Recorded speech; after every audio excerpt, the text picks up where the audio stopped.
ನಮಸ್ಕಾರ ರೈತ ಬಾಂಧವರೇ. ಇವತ್ತು ನಮ್ಮ ಫಾರ್ಮಿಗೆ ಕೊಪ್ಪಳದ ಹತ್ತಿರದಲ್ಲಿರುವಂಥ ಅಳವಂಡಿ ಎಂಬ ಒಂದು ಗ್ರಾಮದಿಂದ ಒಬ್ಬರು ರೈತರು ದಾಳಿಂಬೆ ಬೆಳೆಗಾರರು ಅವರು ನಮ್ಮ ಫಾರ್ಮ್ ವಿಸಿಟ್ ಮಾಡಿದ್ರು. ಅವ್ರ ಜೊತೆ ಮಾತಾಡೋಣ. ನಮಸ್ಕಾರ ಸರ್. ಕಾಂಟ್ಯಾಕ್ಟ್ ಯಾವ ರೀತಿ ಕಾಂಟ್ಯಾಕ್ಟ್ ಆಯಿತು ನಮಗೆ ಜೇನು ಸಾಕಣೆ? ಊರ ಪಕ್ಕಕ್ಕೆ ನಮ್ಮ ಇನ್ನೊಂದು ಭೈರವಪುರ ಅಂತ ಊರು, ಅವರು ನಿಮ್ಮ ಹತ್ರ ಜೇನು ಪೆಟ್ಟಿಗೆ ಹೋಗಿರಂತೆ.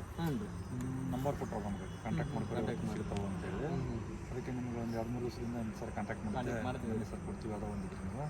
ಅದಕ್ಕೆ ಅವ್ರನ್ನ ಕೇಳಿದೆ, ರಿಸಲ್ಟ್ ಚೆನ್ನಾಗೈತೆ, ಅವ್ರ ಹತ್ರ ಚೆನ್ನಾಗಿ ಪೆಟ್ಟಿಗೆ ಎಲ್ಲ ಫುಲ್ ಇರುತ್ತೆ, ಆಮೇಲೆ ಚೆನ್ನಾಗಿ ಕೆಲಸ ಮಾಡ್ತಾವೆ, ಅವ್ನು ತೊಗೊಂಬ ನೀನು ಅಂತ ಹೇಳಿದ್ರೆ ಅದಕ್ಕೆ ನಿಮ್ಗೆ ಕಾಂಟ್ಯಾಕ್ಟ್ ಮಾಡ್ಕೊಂಡು. ಈಗ ನೀವಾಗಿ ಲೈವ್ ಆಗಿ ನಮ್ಮ ಜೇನು ಹಿಡ್ಕೊಂಡಿರಿ ಕೈಯಲ್ಲಿ, ಹತ್ತಿರದಲ್ಲಿ ನಿಮ್ಮ ಸ್ಪರ್ಶ ಮಾಡಿದ್ದೀರಿ. ನಿಮ್ಗೆ ಯಾವ ರೀತಿ ಫೀಲ್ ಆಯ್ತು ಇದ್ರ ಬಗ್ಗೆ?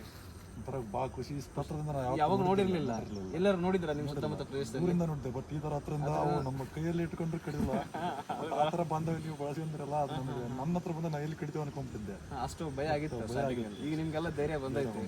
ಮತ್ತೆ ಬರುವಂತ ಬೇರೆ ರೈತರಿಗೆ ನೀವೇನು ಹೇಳಕ್ ಇಷ್ಟಪಡ್ತೀರಿ ಇದ್ರ ಮೇಲೆ? ಇದರಿಂದ ಏನಂದ್ರೆ ದಾಳಿಂಬೆ ಬೆಳೆಗಾರರಿಗೆ ಒಂದು ಒಳ್ಳೆ ಕ್ರಾಪ್ ಸೆಟ್ಟಿಂಗ್ ಆಗುತ್ತೆ ಜೇನುಹುಳದ್ದು.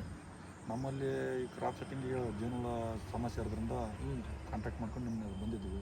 ಚೆನ್ನಾಗಿ ಎಲ್ಲ ಕಡೆ ಚೆನ್ನಾಗಿ ಆಗಿದೆ. ಈಗ ಸಾಕಷ್ಟು ರೈತರು ಬರ್ತಾ ಇದಾರೆ ನನ್ನ ಕಡೆಗೆ. ಈ ದಾಳಿಂಬೆ ಒಂದು ಅನೇಕ ತರದ ಬೆಳೆಗಳಿರ್ತಾವ್ರು. ಈಗ ಏನು ಇಳುವರಿ ಬರ್ತಾ ಇಲ್ಲ ಅಂತ ಸಾಕಷ್ಟು ರೈತರು ಬಂದು ನಮ್ಮ ಹತ್ರ ಆಲ್ರೆಡಿ ಜೇನು ಪೆಟ್ಟಿಗೆ ತಗೊಂಡೋಗಿ 100ಕ್ಕೆ 200% ರಿಸಲ್ಟ್ ತಗೊಂಡೋಗಿದ್ದಾರೆ. ಚೆನ್ನಾಗಿದೆ, ಅದಕ್ಕೆ ನಾವು ಅವ್ರ ನಂಬರ್ ತಗೊಂಡ್ಬಿಟ್ಟು ಬಂದಿದ್ದೀವಿ. ಚೆನ್ನಾಗಾಗುತ್ತೆ, ಎಲ್ಲ ಚೆನ್ನಾಗಾಗುತ್ತೆ.